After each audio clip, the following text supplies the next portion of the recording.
প্রায় ১০ বছর পর বেজিং সফরে যাচ্ছেন ডোনাল্ড ট্রাম্প। আগামী ৩১ মার্চ চীনের মাটিতে পা রাখবেন তিনি।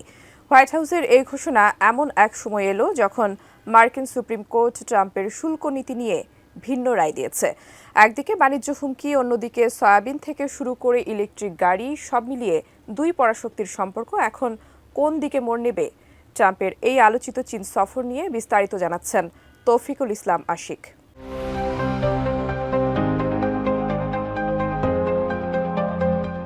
২০১৭ সালে শেষ মার্কিন প্রেসিডেন্ট হিসেবে চীন সফর করেছিলেন ডোনাল্ড ট্রাম্প। প্রায় এক দশক পর আবারও সেই ট্রাম্পই বেইজিংয়ের পথে।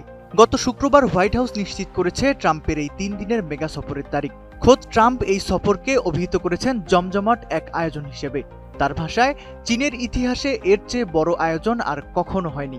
কিন্তু এই বাহ্যিক জৌলুসের আড়ালে লুকিয়ে আছে গভীর বাণিজ্যিক আর রাজনৈতিক হিসাব নিকাশ। RICL TMX, যুগের পর যুগ স্থাপনা থাকে মজবুত। সফরটির ঘোষণা এমন একদিন এলো যেদিন মার্কিন সুপ্রিম কোর্ট ট্রাম্পের আরোপ করা বিভিন্ন দেশের ওপর অতিরিক্ত শুল্ক বাতিল করার রায় দিয়েছে। ট্রাম্প বরাবরই শুল্ককে বিশ্ব নেতাদের ওপর চাপ তৈরির অস্ত্র হিসেবে ব্যবহার করে আসছেন। বেইজিংয়ের বৈঠকে তাই শুল্ক ইস্যু থাকবে আলোচনার শীর্ষে। অন্যদিকে যুক্তরাষ্ট্রের বাণিজ্যিক হুমকির জবাবে চীন ইতিমধ্যে ঘোষণা দিয়েছে তারা যুক্তরাষ্ট্র থেকে সয়াবিন কেনা বন্ধ করে দেবে। সয়াবিন ছিল যুক্তরাষ্ট্রে উৎপাদিত চীনের শীর্ষ আমদানিকৃত পণ্য। হয়তো এই বাণিজ্যিক অচলাবস্থা নিরসনই হবে ট্রাম্পের এই সফরের মূল লক্ষ্য। সাম্প্রতিক সময়ে পশ্চিমা বিশ্বের নেতাদের বেইজিং সফরের হিড়িক দেখা গিয়েছে। কিছুদিন আগেই কানাডার প্রধানমন্ত্রী মার্ক কার্নি বেইজিং ঘুরে গেছেন এবং চীনা ইলেকট্রিক গাড়ির ওপর নিষেধাজ্ঞা তুলে দেওয়ার ইঙ্গিত দিয়েছেন। কানাডার মতো মিত্রদেশের এই অবস্থান যুক্তরাষ্ট্রের জন্য এক ধরনের চাপ তৈরি করেছে। তাই ডোনাল্ড ট্রাম্পও চাইছেন চীনের সাথে বসে বাণিজ্যের নতুন কোনো ছক কষতে। শি জিনপিংও ইতিমধ্যে দুই দেশের মধ্যে চমৎকার যোগাযোগের কথা বলে আলোচনার পথ প্রশস্ত করে রেখেছেন। বিশ্লেষকদের মতে ট্রাম্পের এই সফর কেবল দ্বিপাক্ষিক আলোচনা নয়, বরং বিশ্ব অর্থনীতিতে যুক্তরাষ্ট্রের আধিপত্য পুনর্স্থাপনের এক চেষ্টা।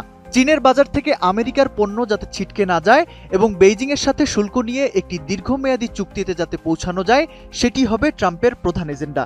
অন্যদিকে আমেরিকার বাজারে চীনের পণ্যের প্রবেশাধিকার নিয়ে শি জিনপিং ট্রাম্পকে পাল্টা চাপে রাখতে চাইবেন। বিশ্ব যখন নতুন এক ভূরাজনৈতিক মেরুকরণের সাক্ষী হচ্ছে, তখন ট্রাম্পের এই বেইজিং সফর হতে যাচ্ছে এবছরের সবচেয়ে হাই ভোল্টেজ কূটনৈতিক ইভেন্ট। ২০১৭ সালে যে সুসম্পর্কের বীজ বোনা হয়েছিল, ২০২৬-এ এসে তা কোনো বাণিজ্যিক যুদ্ধের রূপ নেবে নাকি নতুন কোনো অংশীদারত্বের পথ দেখাবে, সেদিকেই এখন নজর পুরো বিশ্বের। তৌফিকুল ইসলাম আশিক, এটিএন নিউজ।